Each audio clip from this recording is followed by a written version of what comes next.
Wow, the cafeteria is as nice as any restaurant you've ever eaten at. It makes sense that a school dedicated to cooking would also be serious about eating. Oh, a delicious fragrance wafts through the room and tickles the end of your nose. Your mouth waters. Do you smell that? That must be our lunch. It smells crazy good. Everyone, can I have your attention?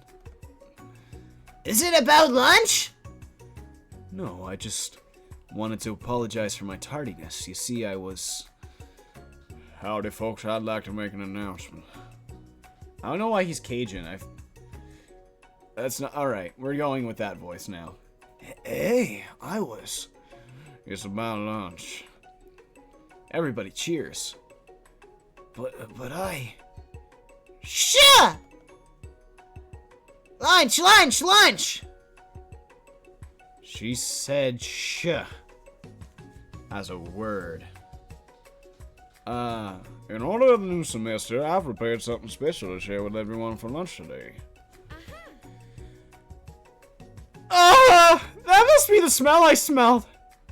Indeed, and that smell.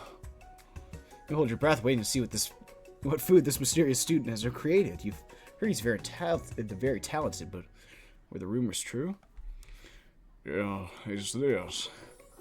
Colonel Sanders lifts a large bucket above his head. Its contents glimmer in the light. Oh my. Piled high are huge pieces of chicken, breaded and fried to a crispy golden finish. The aroma envelops you, and you begin to... Sorry, the chicken. It brings out a visceral... You begin to feel warm and safe. Colonel Sanders has filled a bucket with chicken. What a novel concept. If only that weren't created by fucking Dave Thomas of Wendy's fame and not the Colonel. Your stomach begins to grumble, as if to say, stop thinking and start eating. For years I've been developing a secret recipe for the perfect fried chicken. By my calculation, nothing less than 11 herbs and spices are required to achieve the perfect balance of flavors. Look around and notice that every other student has a pen and paper and scribbling notes as fast as they can. Oh, is he gonna release it? But that's all I'll say about that. Was it? What? You think we want your stupid recipe, dude? Nah, my dude, nah. I'm just drafting a last will and testament in case one of those ingredients is poison. Got him. Looks around nervously to see if anyone else is laughing at his sick burn. Waiting to see what Zinger Ashley is prepared to follow up, but she suddenly takes a different approach. Yeah, and I was just, writing in my diary. Dear diary, today I smelt something beautiful. I knew that moment it could only be the hands of a true gentleman could fry something so tender. See her body language change from bitter and evil to sweet and innocent as she slides closer to Colonel Sanders. She realizes that he is destined for greatness and fame while cooking skills like that. Oh, excuse me. She wants them all to herself. Please.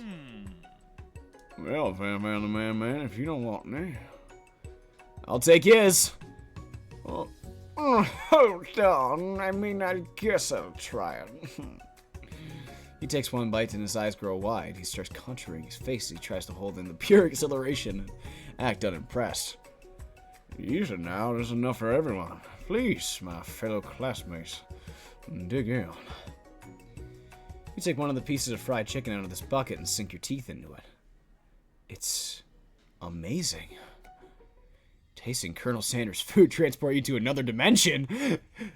Along with your taste buds gripping a drumstick in your hand, you float weightlessly. Focus and meditate. Alright, yeah, everything that tells you about Colonel Sanders' culinary heart. The flavors in your mouth are beautiful, pure, heavenly. What a guy. Alone with the flavors, you feel something that you can only describe as love. For a man? For a flavor? Are they the same? After tasting his food, you try and get some one-on-one time with Colonel Sanders. You approach Colonel Sanders. Colonel Sanders smiles ever so softly as you approach. He stops what he's doing and allows you to break the silence. Colonel, I wondered if I could talk to you for a second. Oh, anything for a fellow chef. What exactly was on that chicken? How bold to come out and ask. It's an idea I have for a new combination of flavors that will make me my fortune and establish my legacy for all time as I open a chain of highly successful fried and chicken restaurants. No big deal. It's just you and me here talking. I can keep a secret. In fact, I got some of my own I'd be willing to trade. Watch the rest. The semester's only getting started, and we've got 2 more whole days to get to know each other. He's clearly not going to give it up easily, but it doesn't hurt to be persistent. You know what they say about secrets, Colonel? Shouldn't learning be fun? Oh, you got moxie, I tell you that. Colonel Sanders looks both ways to make sure you're truly alone, and then leans in. You can feel his warm breath as he whispers. Oh, just one more ingredient. Just one ingredient, but you can't tell. I use... blank. It's something my grandma taught me. Whoa, wow, I never would have guessed that. In fact, you're not even sure where you'd get some if you searched. Guano.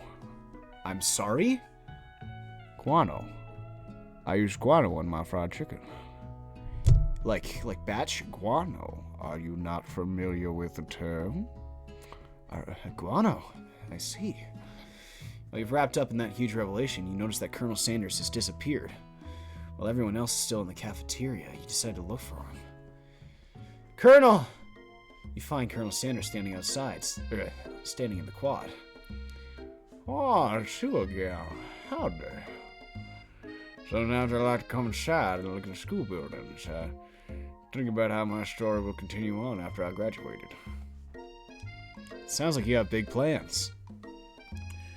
I dare say the biggest. I will leave my mark on the world, you can bet that. Alone together for the first time, you figure now is a perfect moment to show your personality to him. Nag him to show your own strength. Wow him with a big idea. To add an additional ingredient. Be modest but thoughtful. I just wanted to tell you that I really enjoyed your food. Oh, now you got his attention. The flavors were complex but comforting. The interplay between salty, savory, and peppery was perfect.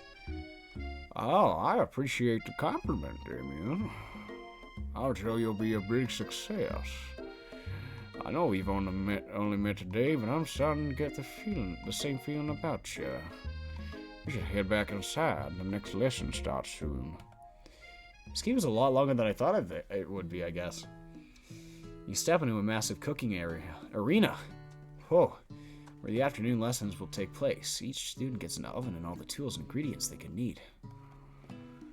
Look at this place! It's magnificent! Finally, we get to show our stuff! Wait a second. Oh no, we have to show our stuff. What if I totally blow it? You're not gonna blow anything except maybe kisses to crowds of fans. You're gonna earn your signature adorable food creations. Welcome, students, to the cooking area. For today's lesson, we'll be cooking with partners. Hurry up and pair off. Naturally, Miriam looks over at you, but unable to control yourself, you pounce on Colonel Sanders! Hey, Colonel, would you like to tackle this lesson as a team? A team of 2, that is. Me and you, if that wasn't clear. Want to be my partner? Oh, sure, Damian. I'll prepare our station. Without you as a partner, Miriam's left standing all alone. 2 different students quickly take notice. Hello, new partner!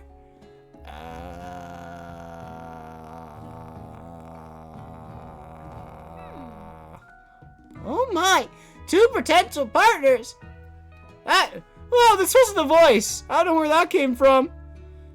I'm sorry, gentlemen, but I don't know who to choose. Looks like you'll have to pick forward. Friend dudes can be a little awkward, but that's the price you pay for not being alone forever. What do you want to ask to be who do you want to ask to be Miriam's partner?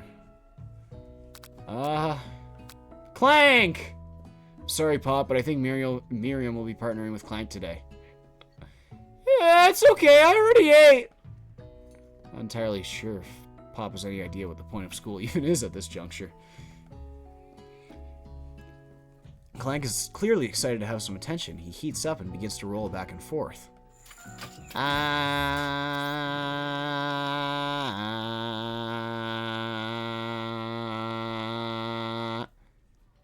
Hold on there, fella.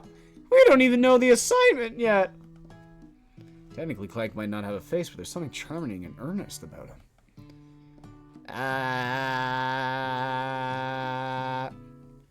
Tissue, I hardly know ya. Clank judders and a panel shakes loose. You get the impression that this is a sign of affection. Clank is hard. Looks like you two will be just fine.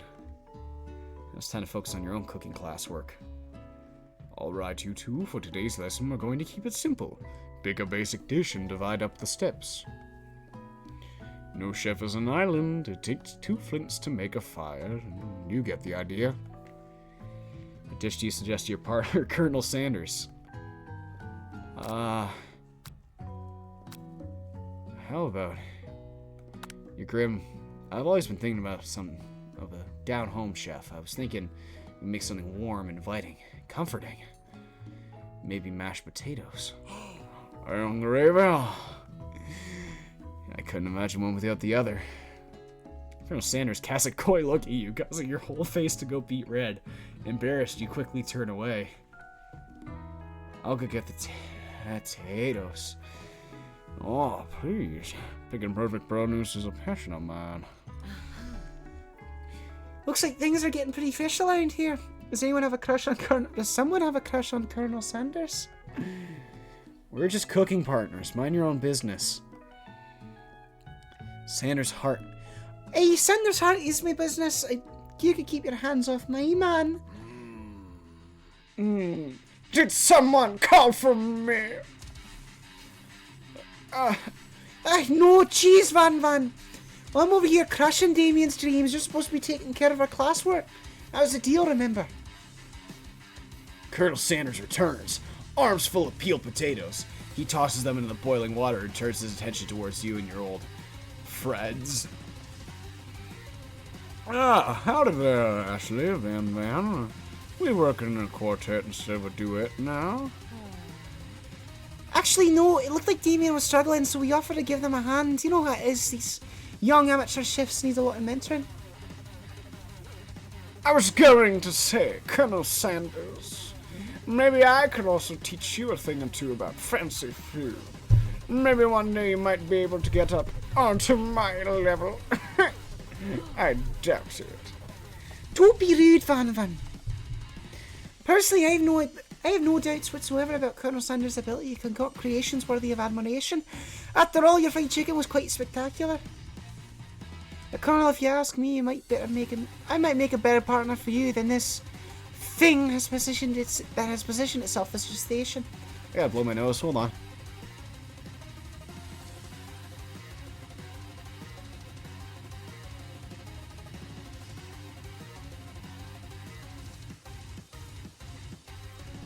Alright, you fucker. It's up to you and me. Don't you feel deep down that because complementary shadows, we fit together like a thigh and a drumstick? It just makes sense. I mean, nothing about this makes any sense, but one thing is clear. She's coming for the Colonel if you don't watch out. Ashley's really going hard. You might need some backup here before things get ugly. Ashley, I swear to God, if you don't step the fuck away from my man, I'll do something about it! Ashley's really going at you hard. You need to ask for some backup here before things get really ugly. Turn to Colonel Sanders, hunk of hunks in your time of need. Colonel, I'm here to learn about things and express myself via cuisine, not bicker with prima donnas. Partners were chosen at the beginning of class, so let's all respect the format, alright? You turn to Colonel Sanders to confirm you're on the same page. I choose Colonel Sanders, and Colonel Sanders chooses me. Isn't that right? All businessman respects a fair agreement, and from contracts to handshakes, I look on Damian as my partner for this activity, and I stand by it. Based on your team's behavior, I'd say you're perfect for each other. Neither of you has Damian's natural talent or their loyalty. Being defended by Colonel Sanders leaves you feeling proud and full of potential. I won't hesitate, bitch! Oh. There we go. You know, good old Colt M1911. You look for Sprinkles in hopes that he might step in, but he's nowhere to be found. Darn those cute corgis and their short but sturdy stature. Oh, jeez. You look down at your station and realize in the tension of the moment your hands have been cooking on autopilot. Distracted by the drama, you've already crushed the boiled potatoes in a perfectly creamy mash texture, with plenty of butter and cream for flavors. It's as if your natural passion guided you towards the steps you know so well, while your attention was elsewhere. Well, I know just what to do. The Colonel extends his hand. He's holding a beautiful white porcelain gravy boat, out which pours a smooth brown gravy, smothering your nearly finished potato dish. Gravy flows onto the mound of mashed potatoes. The results look spectacular, and Granny would be very proud. Colonel Sanders holds a spork out to you. He's so dreamy. You reach out and grab hold of it, but he doesn't immediately let go. The two of you stand holding the same spork, and for that small moment, all of the madness and pressure in this crazy world stops. Your eyes lock. The moment's electric. Time stands still. If you love something, you should let it free. Together, you dig the utensil and the mashed potatoes and lift a heaping sporkful up. When you see Ashley with a sinister look, you know she's plotting against you to be with Colonel Sanders. And then, filled with rage and without thinking, you fling a spork full of mashed potatoes right into Ashley's stupid, beautiful face. Van, do something! Do something! I can't remember what accent I gave her, but it comes back every now and again. Scooping up a fingerful, Van tastes delicious dripping mashed potatoes and gravy and realizes it's delicious. Horrified by this revelation, he slinks away. Will he ever be able to cook something with so much love and integrity? Hold on right there, Damian. We do not waste food in the broom cooking arena, Colonel Sanders. I expect better from you. If you throw one more spoonful, you both better be prepared to eat it from wherever it lands. Can I has potatoes, face? Van rushes over, a covered dish in hand. Mashed potatoes with gravy. Mashed potatoes with gravy. Pathetic. In just a few minutes, I prepared a full meal. Gaze upon my specialty, a braised tentacle of octopus in my silky saltwater sauce, plated on a battle axe forged from my supreme chef ancestors. You ignored me for too long, and that ends now. It is I who will have the first bite, and you will look on with envy. The interrupting student rushes at Van. Slice a bite of his signature dish right off the plate. No, don't! Something about this dish doesn't strike my nose quite right. I think the octopus was rushed and may have turned in the process. The results could be toxic. Too late, it's been eaten. I think I left something in the oven. I don't feel so good. It killed him! Everyone stand back. Don't take another bite. When you look back at the plate, the rest of it's gone. You notice the tip of the tentacle being slurped into Pop's mouth. Pop winces in pain for just a moment, and then holy shit! Then almost immediately back to his oblivious self. Whoopsie. Tastes like poison. The entire class is gathered to watch Pop's final moments. Shock has frozen the whole crowd. They're motionless as statues. The class bell rings, disrupting the moment and snapping everything back into reality. Oh, there goes gravity. It would appear that Pop's enthusiasm for trying new things, despite obvious danger, has inoculated him against poisons of all kinds. I'm not sure the professors here make enough money. You fool! You fell for one of the classic blunders! Oh? Never go up against a Sicilian in a battle of wits when death is on the line. I see. Hello? I've been turned into a ghost over here. Seeing that you're shaken up by the really annoying student and all his nonsense. All his nonsense? Alright, Colonel Sanders approaches you. Oh, I'm sorry I had to go through that. Please, let me walk you home. What? Like for real? Oh, come on. You follow Colonel Sanders out of the room. At night, the school building is taking on another vibe entirely. It's dark and more than a little spooky. Colonel Sanders stands at the quad's neon glow and speaks softly. Oh, those mashed potatoes you made today. Before you go on, I want you to know they're not a great representation of my skills. I didn't even realize I was making them.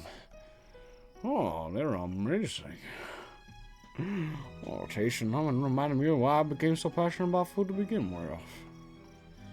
Colonel Sanders is getting choked up. Cooking is obviously important to him in a way that you find inspiring.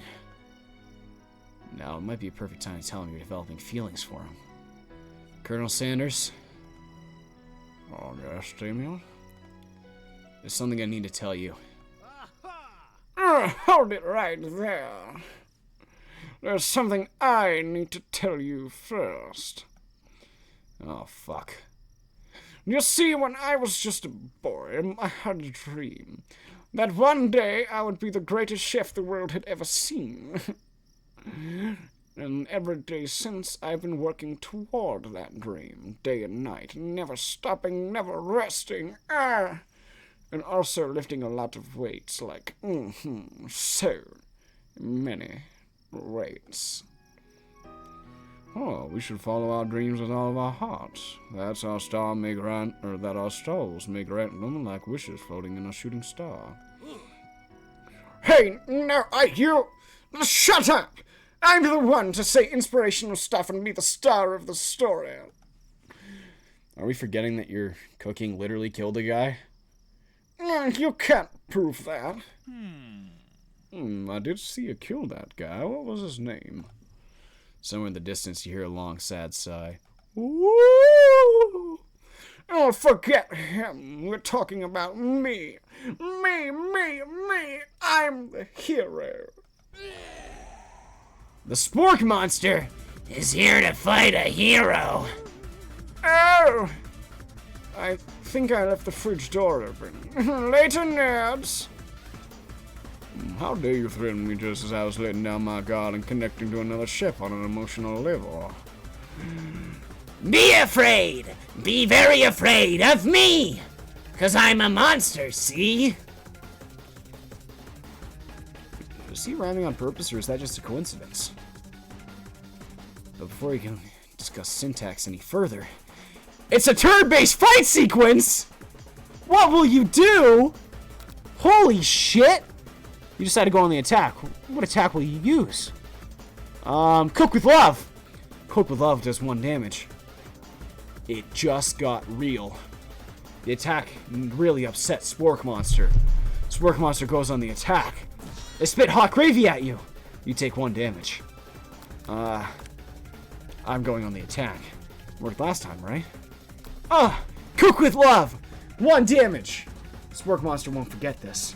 Spork Monster is feeling really threatened by your attack. Spork Monster focus their mashed mind and draws in energy from Mother Earth itself. They grow larger and more intimidating. How will you respond? Defend. You decide to defend. Which defense will you use? Trepidation. You hold your head between your hands and mutter, "This is not happening. This is not happening." Spork Monster is no quitter. Buffed up and ready to rumble, they go on the attack once again. Spork Monster uses Utility Tensile, or Utilitensile. I can't read. You take 2 damage from the attack. If you take much more damage, you're not going to survive the battle.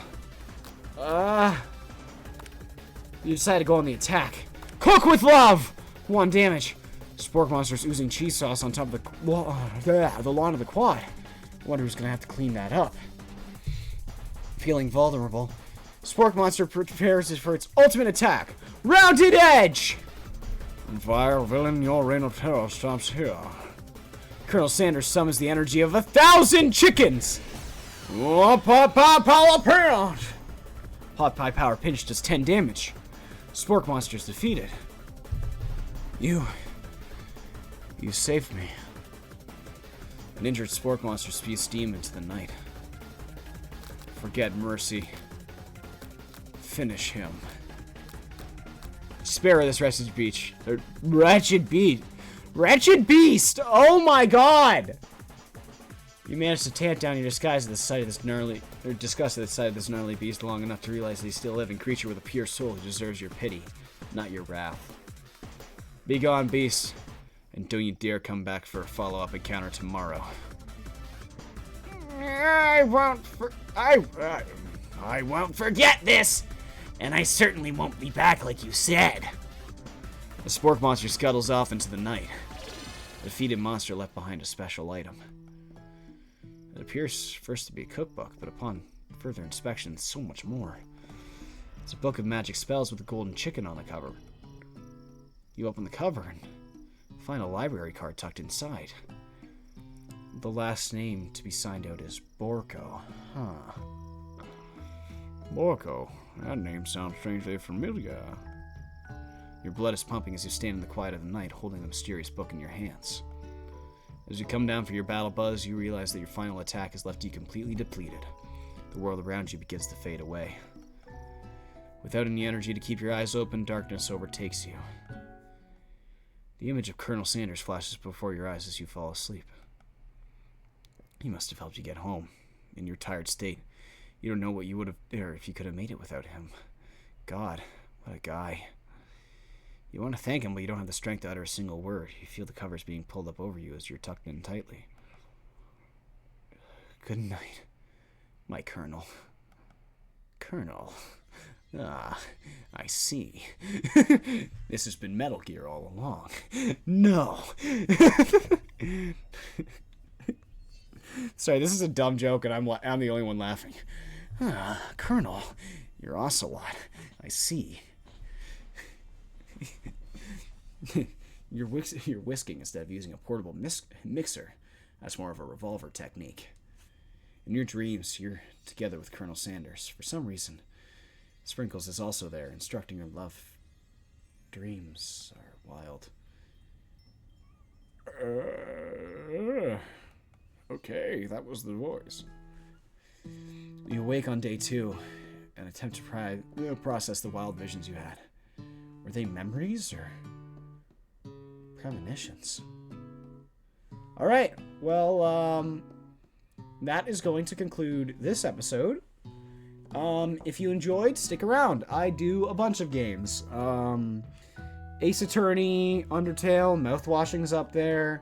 And now this, I guess, is an ongoing series. I thought it was going to be a lot shorter than it was. But yeah. Anyway, thanks for watching. I really appreciate it. If you enjoyed this video, do stick around. Subscribe, watch the videos, see whatever you want to see, I guess. Not a great outro. I stream every Monday, Tuesday, Thursday, Friday on Twitch. You can find me there playing this game amongst others, seemingly. So yeah, thank you very much for watching it, and I hope you have a fantastic time.